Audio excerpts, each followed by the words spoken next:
What's going on, you guys? My name is Andrew McDonald and I am a full-time guitar teacher, and today we are going to learn how to play Californication by Red Hot Chili Peppers. This is a great song for beginners or just anybody who wanted to play this song and never got around to it. It has a lot of shapes that you can take with you to literally thousands of other songs, and it's got some good bar chords. It's got a very simple solo. So yeah, let's get right into it. All right, so we have two chords that we use to get started with the song, which is the main riff, right? The most recognizable part of the song. And that sounds like this.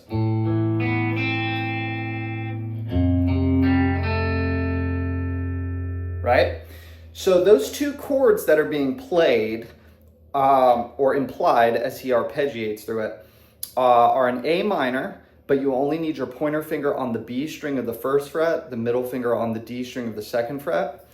We're gonna pluck A string open, our D string, right, which is where our middle finger is on the second fret, and then open B, right, we lift our pointer finger off, and then we put our pointer finger back down and play the B string again, right? And then we have an F major chord. You don't have to play the full chord to be able to play this part of the song, but it is coming from an F major chord, right? He's just, again, arpeggiating this chord. So we have finger 1 on the E string of the first fret, finger 3 on the A string of the third fret, and middle finger on the second fret of the G string, right? And we're gonna pluck E, A, open G, right? We lift that middle finger off, and then we put that middle finger down. All together.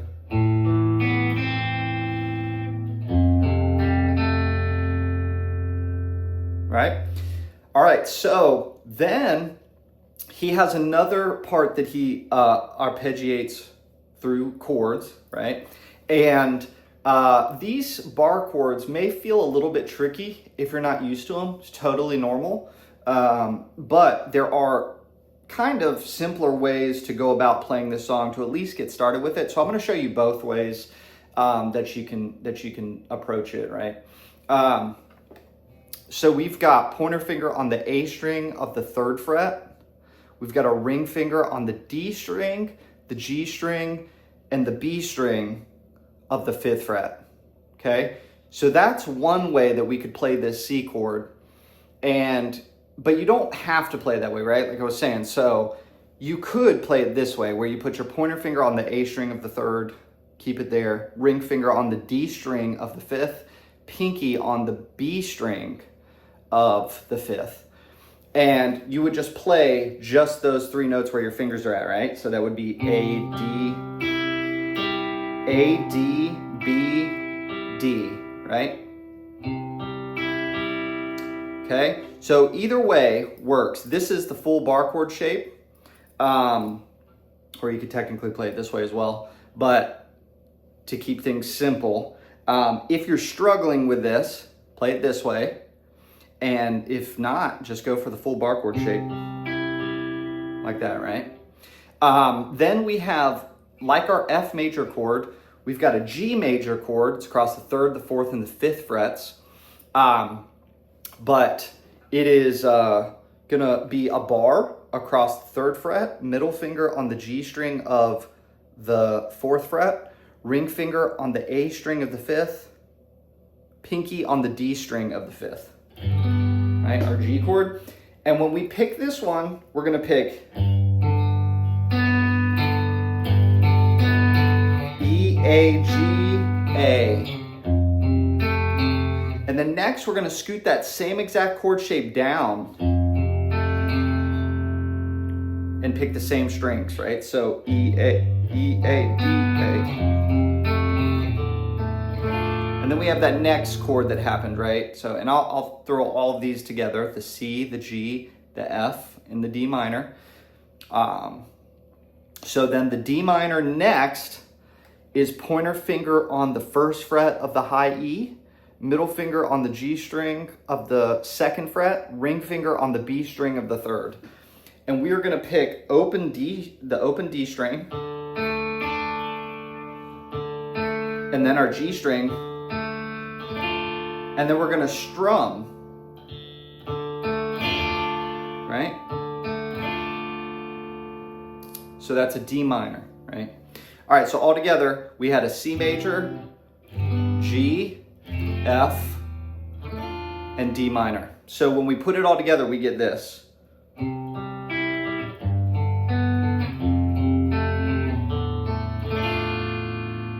Right? All right. So then we get into our next part, which is an A minor and an F major 7. Kind of like the intro riff, but he's strumming now. And he is feeling this part out. And so what I mean by that is he is not doing the same strumming pattern through the entire part. He is improvising it a little bit or just feeling it out, right? So I'm going to give you a general strumming pattern that works really well, but feel free to improvise a little bit and play around with it, right? Kind of ad-lib it so that you can get the feel for how to play along to the track in a way that makes sense for you, right? Because that's what he's doing. So we've got this A minor, again, pointer finger on the B string, middle finger on the D string, B string of the first fret, middle finger on the D string of the second, ring finger on the G string of the second, right?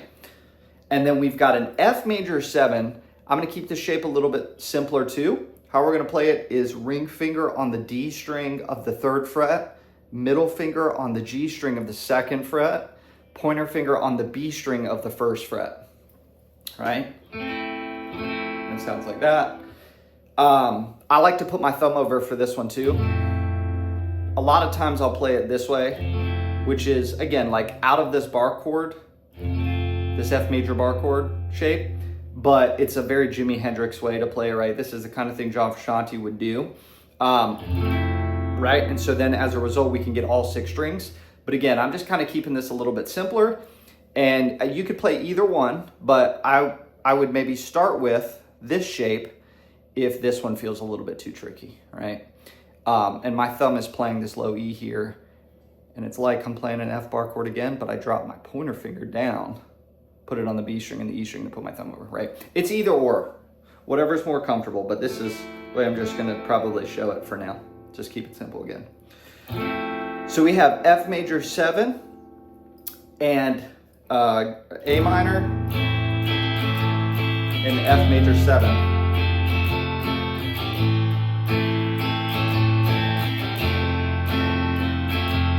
So what we're gonna do is a very simple pattern. We're gonna go down, down, up, down, down, down, down, up, down, down, down, down, up, down, down, down, down, up, down, down. Right? And when we put it together,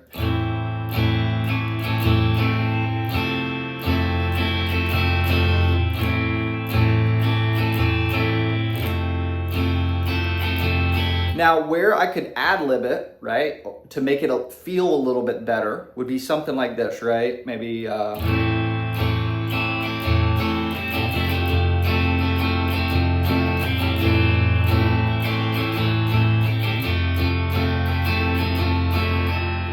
Something similar to that. I would not play it necessarily the same exact way every single time if I was playing the song live. I would change it up a little bit, right? I wouldn't even really think about it that much, but that's a good, again, exercise to kind of get used to, where you just kind of strum along to songs and don't necessarily play exactly the same thing that they're playing sometimes, right? If you can get away with it, and just see if it fits in the context of the song, right? All right, so the Dream of Californication part that we have on this song is just gonna be a C chord, pointer finger on the B string of the 1st fret, middle finger on the D string of the 2nd fret, ring finger on the A string of the 3rd fret, a G chord, pointer finger on the A string of the 2nd, middle on the 3rd of the E, ring and pinky on the B string and the E string of the 3rd fret. So we get, C, G,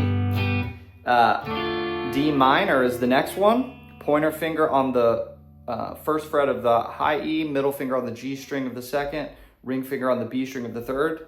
And then A minor,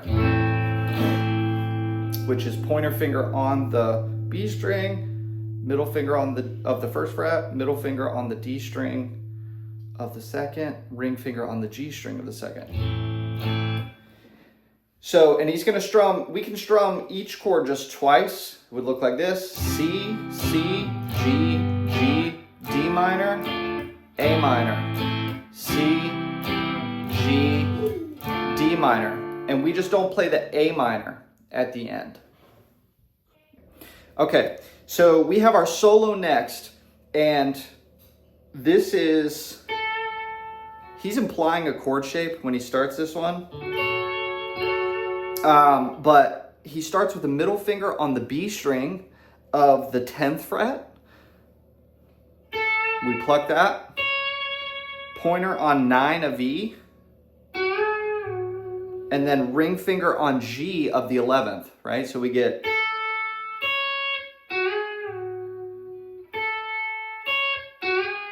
He's gonna do that twice, right? The 11G is a bend, right? Obviously.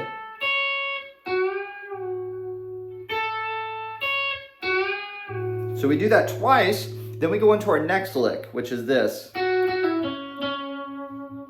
So that's ring finger on the 11th of the G, pointer on the 9th of the G, 11th on the D string, so we get 11G twice, 9G once, 11D twice. Then 9, 11D, 9G, 11 bend on the G. And then 9G, 11D. So everything that we've done up to that point,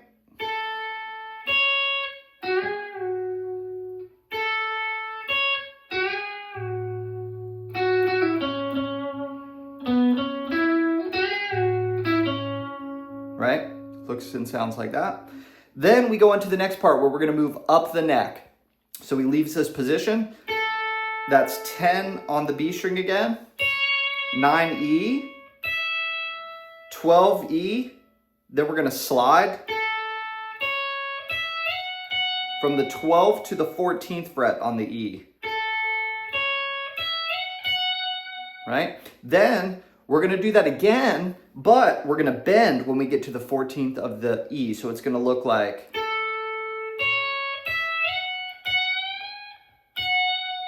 and then we hit the E string on the 14th fret after we bend up and come down, right? So that's 10B, 9E, 12E, 14 bend E, and then 14 again when we come back down. Now we're gonna shift positions again, and we're gonna do a little scale walk down.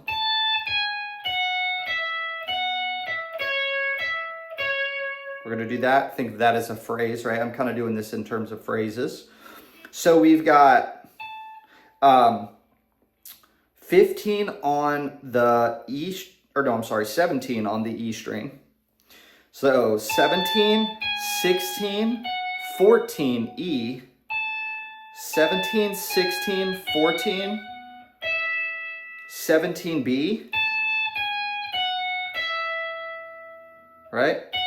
14 E. So that's 17, 16, 14, 17 B, 14 E, 17 B again, and then 14 B, 17 B, 14 B. So all together.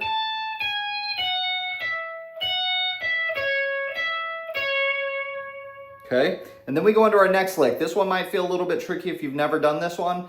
This lick is a super, I would say a super important lick to take with you and put it in your toolkit, keep it with you forever, right? Memorize it, because it happens in thousands of rock songs. And it's a Jimi Hendrix lick, I think, initially, but or maybe he's the guy that made it famous, but it looks like this. So you're gonna put your pointer finger on the B string of the 14th fret, ring finger on the G of the 16th. You're gonna hit both the G and the B. And he hits it 3 times. So you're bending the G string, but keeping the pointer finger right where it's at, right? And you get...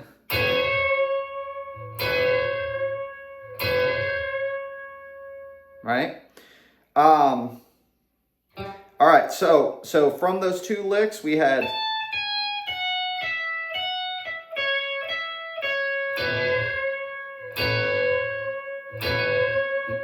Right? And then we're going to go into the next part of the lick, which looks like this.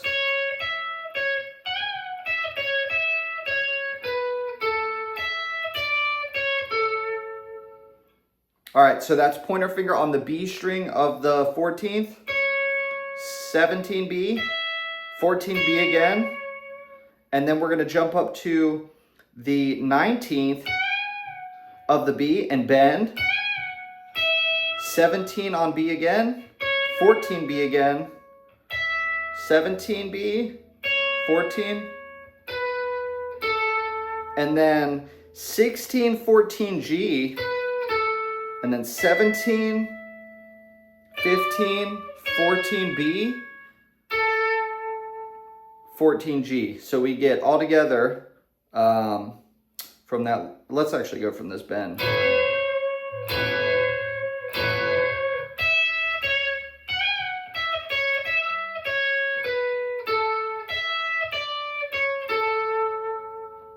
Right?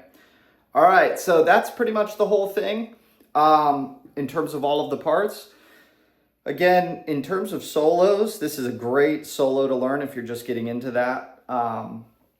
And it's got some, again, a couple licks that you could take with you that could really, really help you down the road. So yeah, if you like this video, I'm going to be putting out a lot more content for guitar stuff. So like, follow, and subscribe the channel. If this was helpful to you, drop a comment. Maybe if you have any suggestions or things you'd like to see. All right.